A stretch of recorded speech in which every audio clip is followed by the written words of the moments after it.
Olá a todos, bem-vindos. Mais uma semana nós voltamos com o nosso projeto e essa semana, depois de termos passado na semana passada por Parashat Dvarim, o início de um novo livro, Shabbat Chazon, que nós falamos, o Shabbat da visão, como Yeshayahu falou coisas difíceis, e logo no Motzei Shabbat passamos por Tisha B'Av, esse ano adiado para o dia 10 de Av, mas sentamos no chão, lemos Eichá, lamentamos as lamentações de Irmial, lemos Kinot tão pesadas e tão difíceis, e de repente saímos desse estágio, terminamos o período de luto que começamos no dia 17 de Tammuz, completando as 3 semanas, que o luto ele ia cada vez mais aumentando e aumentando e aumentando, e de repente nos deparamos com Parashat Va'etchanan.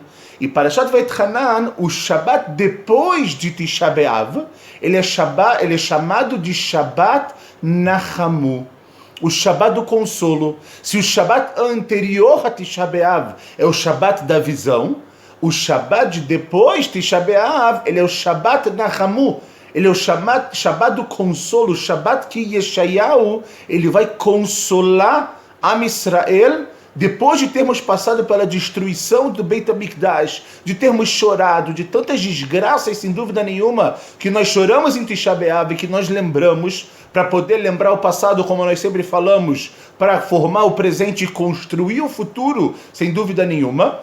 Esse Shabbat, como nós falamos, é Shabbat Nachamu, o Shabbat que nós somos consolados. E eu quero agora fazer uma pequena ideia muito interessante, que a gente vai associar essa ideia da Haftarah e do nome desse Shabbat com a nossa Parashá, e a gente vai compreender algo aqui, mas muito, muito fascinante, pessoal. No final, na nossa Haftarah, como nós falamos, Yeshayahu, ele fala uma frase muito interessante. Ele começa falando, Nachamu, Nachamu Ami, ou seja, sejam consolados, meu povo. Yomar Elokeichem, falou o Deus de vocês.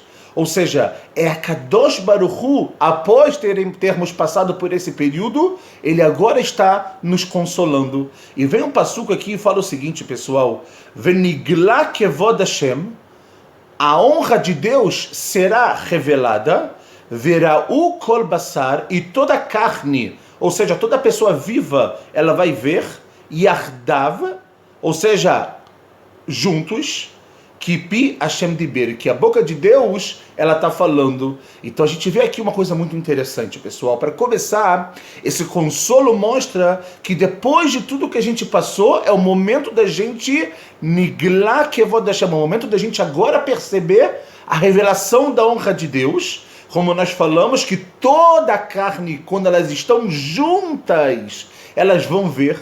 E aqui vem de mais uma vez a ideia, pessoal, de como é importante a gente ter união, de como é importante a gente estar literalmente junto, sem dúvida nenhuma. E a gente tem que lembrar o tempo inteiro algo muito forte. Nós falamos muito sobre o amor gratuito, sem dúvida nenhuma, na semana passada. Tratamos disso e falamos que essa é uma das maneiras, sem dúvida nenhuma, de reconstruirmos o Beit HaMikdash. Só que aqui a Kadosh Baruch Hu está falando que quando ele se revelar, essa revelação ela vai acontecer yardav. Ela vai acontecer para todos. Não vai ter diferença. Não vai ter A, B, C, a equipa tal, a outra equipa. Será para todos. E sem dúvida, esse é um tipo de consolo que a gente precisa ouvir nesse momento, né? Por quê? Porque a Kadosh Baruch Hu está dando para a gente uma dica. Ou seja, ele consola a gente depois da destruição. Mas, pessoal, eu tenho uma pergunta para vocês. É verdade, passamos Tisha B'Av. É verdade, lembramos, nos enlutamos, choramos, como nós falamos. Tudo isso 100% verdade. Mas eu quero fazer uma pergunta de verdade para você. Nós vimos alguma diferença? Sentimos alguma diferença?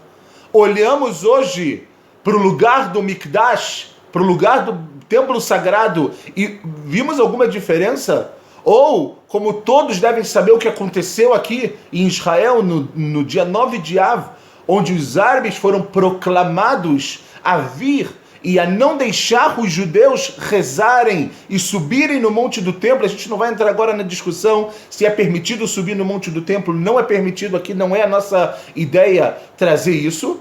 Só que a gente olhou aquilo, 4 policiais feridos, pessoas feridas em Tisha B'Av. Você viu alguma diferença? Você chorou? Você viu alguma mudança realmente? Então que consolo é esse? Como nós podemos ser consolados por algo que não mudou, pessoal? Que simplesmente, se a gente for parar para pensar, não mudou nada, ok? Ou seja, fisicamente, essa afirmação que eu acabei de fazer ela é verdadeira, mas a gente tem que pensar algo mais forte. E realmente aqui, muito, mas muito mais interessante, pessoal. A nossa paraxá lá atrás, também um conceito não parecido com consolo, mas um conceito como que se Deus, ele fosse passar um pouco a mão na cabeça de Moshe, mas eu quero lembrar para vocês de uma forma muito estranha. Venham comigo, olha só. Nós começamos a nossa paraxá, que leva o nome dela. Va'etchanan el Hashem ba'etai lemor. Moshe clamou. Ele fez de tudo, e a gente sabe que a palavra Va'etchanan, ela vem da linguagem de Tefilá. Os nossos sábios explicam que a numerologia da palavra Va'etchanan, ela se refere a quantas vezes Moshe ele rezou, 515 vezes é a numerologia, tudo para entrar em Eretz Israel. Moshe, para que tanta coisa? Você já tem um decreto que você não vai entrar? O que você está preocupado agora? E continua e fala o seguinte, olha a maneira que Moshe Rabbeinu ele reza. Hashem Elokim, Deus, Ata achilota learot et avdecha, et godlecha, vet yadcha chazaka. Deus, você sempre mostrou para o seu servo a sua grandeza, a sua mão forte. Asher mikel bashamayim uvaretz. Quem é como você no céu e na terra? Asher yasek masecha vechigvurotecha. Quem pode fazer os seus atos? Quem pode ter a sua bravura, Kadosh Baruch Hu? Ebraná. Moshe vem e fala, Deus, na.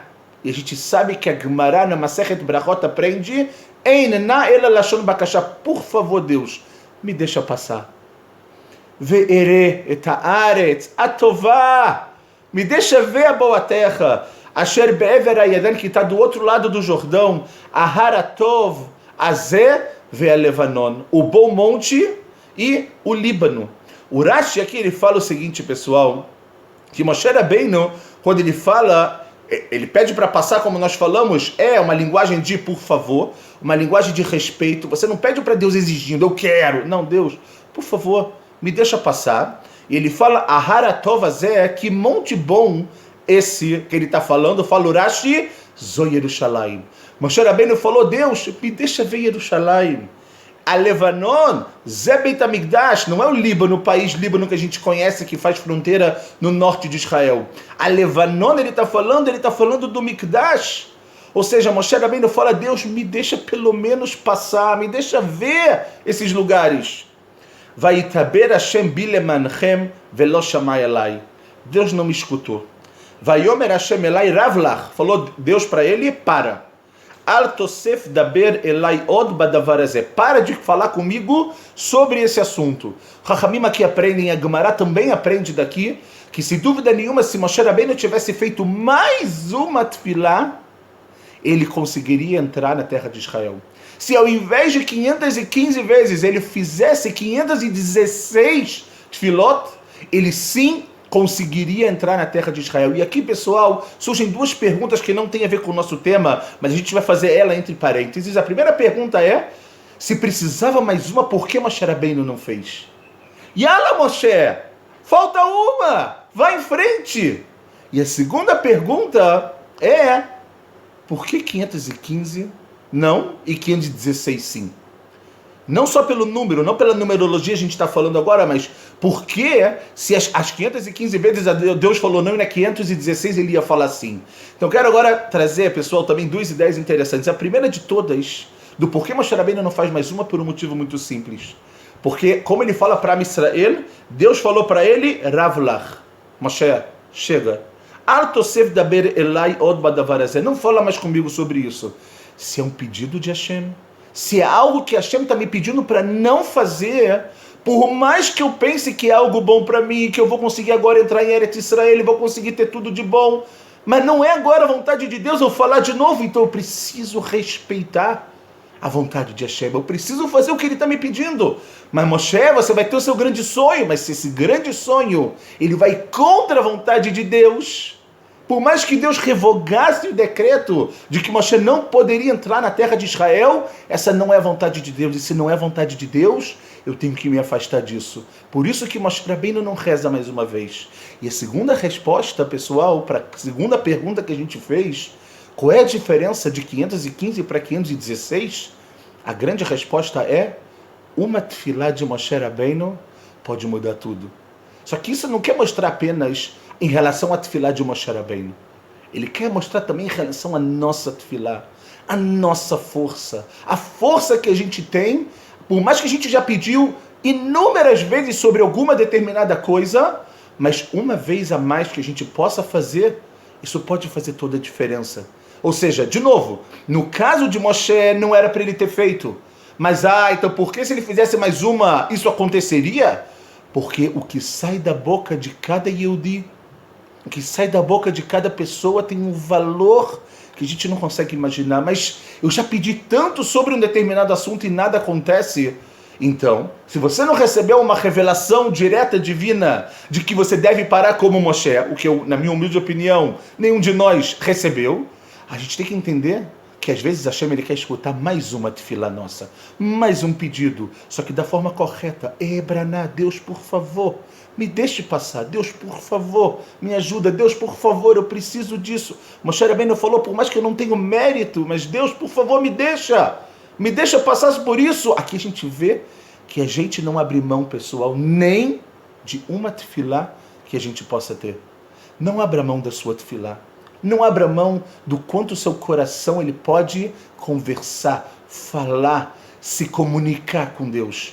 É isso que a gente tem que entender logo desse iniciozinho, pessoal. Por quê? Porque Moshe Rabbeinu ele quis passar isso pra gente.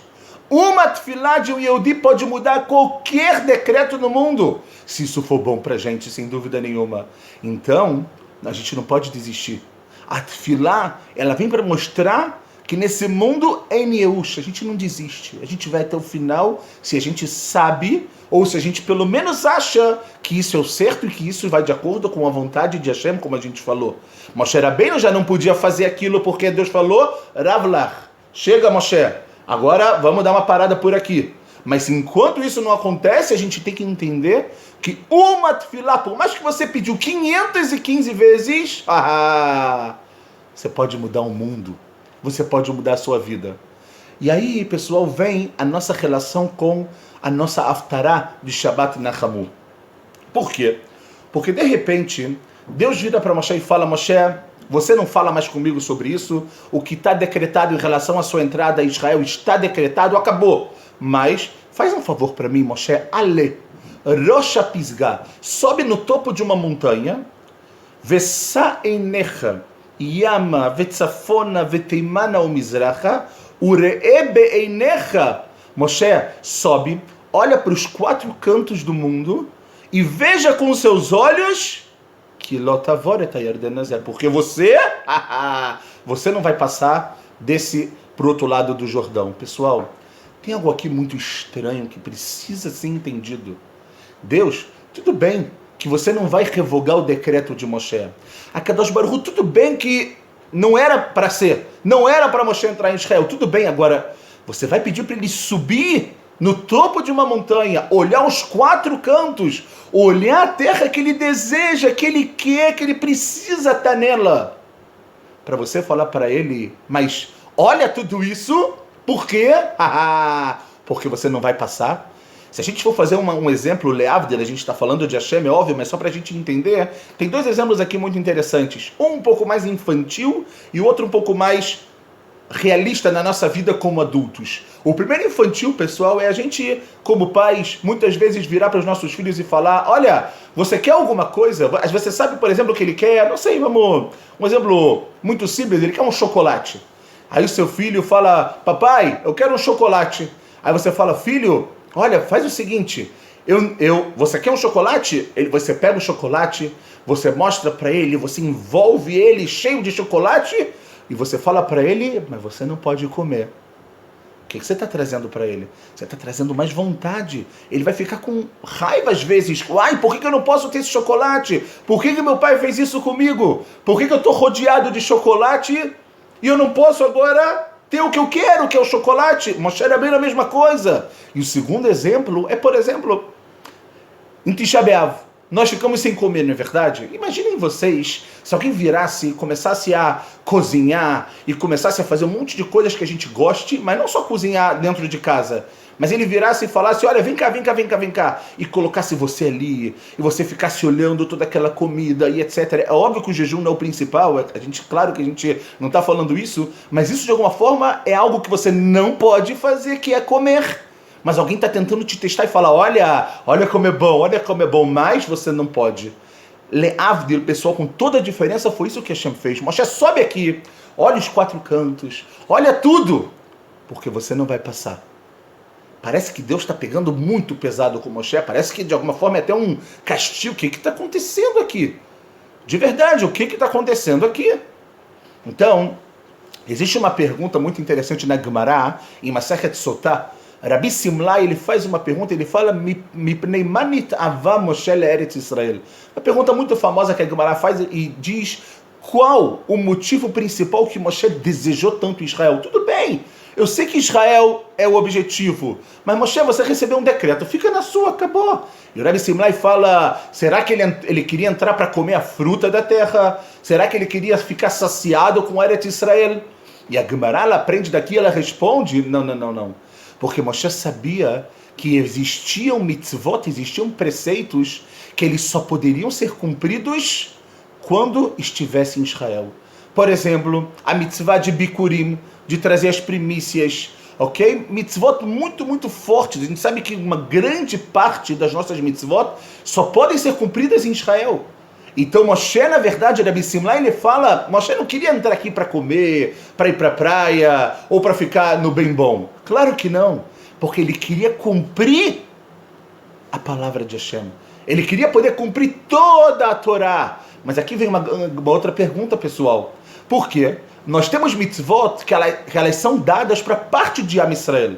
Por exemplo, tem mitzvot que elas são relacionadas apenas aos Kohanim. A mitzvah de Trumá, por exemplo, ok? Que só os Kohanim eles podem comer dessa Trumá. Então, se Moshe agora ele era Levi, como ele poderia comer a Trumá? Ele nunca conseguiria cumprir tudo. E a Gemara termina e ela fala o quê? Kadosh Baruch Hu olhou para Moshe e falou, Moshe, o motivo que você quer entrar aqui na terra de Israel é para poder cumprir as mitzvot. Ma'ale ani, eu vou fazer como que você tivesse cumprido tudo. Isso que você agora está subindo no topo da montanha e está olhando tudo, e está desejando realmente cumprir as mitzvot em Eretz Israel, e com isso poder fazer tudo, por mais que fisicamente aquilo é impossível, mas Moshe, eu vou fazer com que você ganhe a recompensa de ter cumprido todas as mitzvot. Ou seja, por um lado, a gente acha que Deus, na verdade, ele quis ser um pouco maldoso, Chas v'Shalom, com Moshe. Ele quis mostrar para Moshe, dar aquele gostinho, como a gente falou do chocolate, ou o gostinho da comida em Tisha B'Av. Mas o que Hashem está fazendo para Moshe é o seguinte, Moshe, fisicamente, você também não ia conseguir cumprir todas as mitzvot. Porque você é Levi, e tem mitzvot que você não ia poder fazer. Tem mitzvot que elas são para Kohanim, você não ia conseguir fazer tudo, mas pela sua vontade, pelo seu interesse, pela maneira pela qual você fala e pela maneira pela qual você tanto quis isso, eu vou transformar sua vontade num verdadeiro mérito. Eu vou transformar sua vontade na recompensa de como você tivesse cumprido não só as mitzvot que fisicamente você poderia, e sim todas as mitzvot da Torá. Pessoal, se a gente for olhar, Hashem na verdade está consolando Moshe. Ele não está sendo maldoso com ele, Deus me livre. Ele está falando, Moshe, olha isso tudo, porque quanto mais você desejar isso espiritualmente, por mais que fisicamente você não vê que está mudando, mas saiba que as coisas estão mudando. Saiba que espiritualmente as coisas estão mudando e mudaram, e você receberá no Olam Haba, no mundo vindouro, a recompensa por tudo isso. Fazendo agora uma ligação com a nossa Haftarah. E Yeshayahu aqui faz exatamente a mesma coisa, pessoal. É verdade. Hoje em dia, passou Tisha B'Av, nós vimos alguma mudança. Podemos olhar agora para o Harabait, para o Monte do Templo, e ver que as coisas estão mudando? Podemos olhar a parte de Jerusalém, que é perigoso um Yehudi andar. Perigoso, tem perigo de vida em alguns lugares dentro de Jerusalém, de um Yehudi andar. E podemos agora falar, agora está tudo bem, não. Mas a ideia aqui de Yeshayahu, para cada um de nós, e quando ele fala que todos juntos verão a revelação de Deus, é exatamente a mesma ideia que a gente tem quando Deus manda Moshe subir e olhar. Ou seja, nós choramos. Fisicamente pode ser que muita coisa não mudou.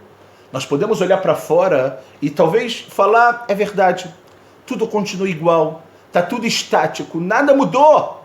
Só que a gente tem que saber que Nachamu Ami.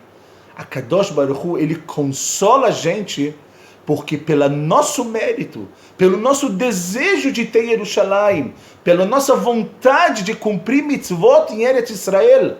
E sem dúvida existem mitzvot que estão ligadas quando o templo sagrado existir, Bezrat Hashem Bekarov, muito em breve. Só que o fato, a Kadosh Baruch Hu está querendo dizer que por mais que você pediu pelo Beit HaMikdash, mas ele não está aqui, então não valeu nada? Não. Se você pediu de verdade, se você se enlutou de verdade, você agora tem o mérito de ver Jerusalém construído. Mas que Jerusalém construído? É só uma parte, cadê tudo? Exatamente isso. Fisicamente você não enxerga, mas espiritualmente você ajudou ainda mais na construção de Jerusalém. Não pensa que o seu jejum, que a sua introspecção, que a sua mudança, o seu Heshbon Nefesh, eles foram em vão. Não. Moshe Rabbeinu não subiu no topo do monte para olhar para os quatro cantos para sofrer. A Kadosh Baruch Hu deu mais uma chance para ele querer tanto Israel, querer tanto cumprir todas as mitzvot aqui, que sem dúvida nenhuma Hashem fez com que ele recebesse essa recompensa. Esse é o consolo que a gente tem que receber. Nem sempre o consolo ele é físico. O consolo às vezes ele vem aqui de dentro. O consolo é um consolo divino, que Deus está falando que sem dúvida nenhuma, por mais que a gente ainda não viu a construção completa, a gente ainda não tem a Geulah Shlemah, toda a redenção, mas a gente sem dúvida nenhuma, com o que nós fizemos, demos mais um passo adiante, demos mais uma Itkadmut, a gente teve mais um progresso para poder chegar no objetivo final, que é Am Israel, é o povo judeu na terra de Israel, sem dúvida nenhuma também com o Beit HaMikdash, completando esse processo da Geulah. Ou seja, não acha que as coisas são em vão. Olha o exemplo de Moshe. E a gente tem que entender que esse é o nosso consolo. Shabbat Nachamu, porque as coisas estão totalmente diferentes do que estavam antes do Tisha B'Av. Mas eu não vejo. Exatamente. Nem tudo a gente consegue enxergar. Da mesma forma que nem tudo na vida a gente consegue entender. A gente não entende os decretos, a gente não entende os caminhos de Hashem, a gente não entende porque coisas ruins acontecem com pessoas boas e coisas boas acontecem com pessoas ruins. Tem coisas que a gente tem uma limitação. Só que a gente tem que lembrar o que Yeshayahu falou. O consolo é o consolo de Hashem quando ele fala Nachamu Ami. Sejam consolados, meu povo. Mesmo depois de 3 semanas, a gente continua sendo Ami para Kadosh Baruch Hu. A gente continua sendo o povo de Hashem. E é esse povo que vai transformar esse mundo num lugar mais ético, mais moral, num lugar em que a gente vai conseguir, Be'ezrat Hashem, em breve, receber a verdadeira luz, e a luz que a gente realmente vai iluminar a todo mundo. Que tenhamos todos um consolo verdadeiro, que tenhamos todos a certeza de quanta coisa mudou pelo nosso mérito, se a gente fez o que a gente tinha que fazer, e que sem dúvida nenhuma a gente veja que quem nos consola é a Kadosh Baruch Hu, e quem não quer ter um consolo do seu próprio Pai. Shabbat Shalom.